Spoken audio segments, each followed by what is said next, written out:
आसाम पोनोत्रे न्यूतुमान सेरेन सिकरिया जुबीन गार्ग डिब्रुगढ़ रे मिटंग hotel Raina bathroom रे भिंदराकना जहाते उनी दो बोहर रे अडी जोरे बाजावाकना और उनाते डिब्रुगढ़ रेना मिटंग हॉस्पिटल रे आईसीयू रे को भर्ती ले दिया मेनखान उनिया हालत अडिगे बड़ी तहकान खातिर ते ओंडेन को डॉक्टर गुवाहाटी ते को रेफर का दिया आसाम पोनोत सरकार सेरेन सिकरिया जुबीन गार्गे तिक्छ रेना दाय भरे हतावा कदा नेतो जुबीन गार्गे डिब्रुगढ़ खन एयर एम्बुलेंस ते गुवाहाटी आयुष चंद्र हॉस्पिटल ते को इदिया कदिया आसाम सरकार पाहटा खन नापाई तिक्छ लगिते बाड़ाया कना जे जुबीन गार्गे दो हिंदी बांगाली और आसाम रेना अडिगान फिल्म रेगे सेरेना कदाय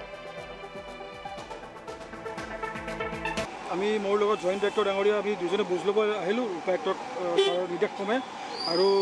আমি তেওঁৰ যিহত চিকিৎসক জড়িত আছে তেওঁলোক কথা পাতিলোঁ আৰু আমাৰ মোৰ জয়েন্ট ডাইৰেক্টৰ ডাঙৰীয়া আছে তেখেতে আপোনাক ক'ব তেওঁ কি পালে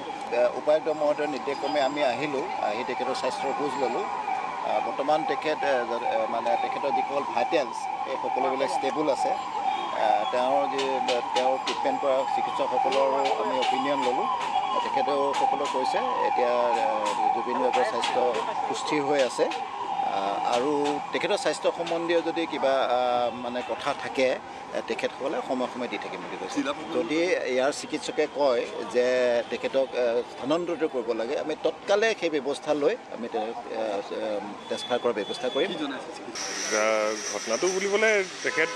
আমাক খবৰ দিয়া হৈছিলে যে অলপ দুখ পালে বুলি কালি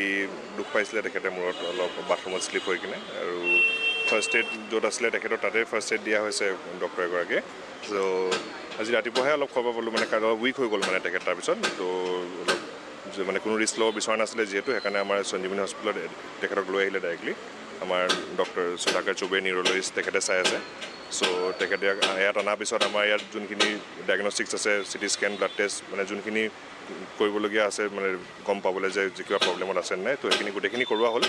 আৰু সেইখিনি ৰিপৰ্টো আহিছে এতিয়া আৰু ৰিপৰ্টৰ মতে তেনেকুৱা একো মানে ভয় কৰিবলগীয়া একো চিটুৱেশ্যন তেখেতক এতিয়া ডক্টৰে অলপ অবজাৰ্ভেশ্যনত ৰাখিব বিচাৰিছে যিহেতু অলপ দুৰ্বল আছে তেখেত তো সেইটো কাৰণে অলপ ডক্টৰ অবজাৰ্ভেশ্যনত ৰাখিব বিচাৰিছে আৰু যিহেতু ইমান ডাঙৰ হস্তি হয় তেখেত তো সেইটো কাৰণে একো ৰিস্ক ল'ব বিচৰা নাই আৰু চ' সেইটো কাৰণে অবজাৰ্ভেশ্যনত ৰাখিব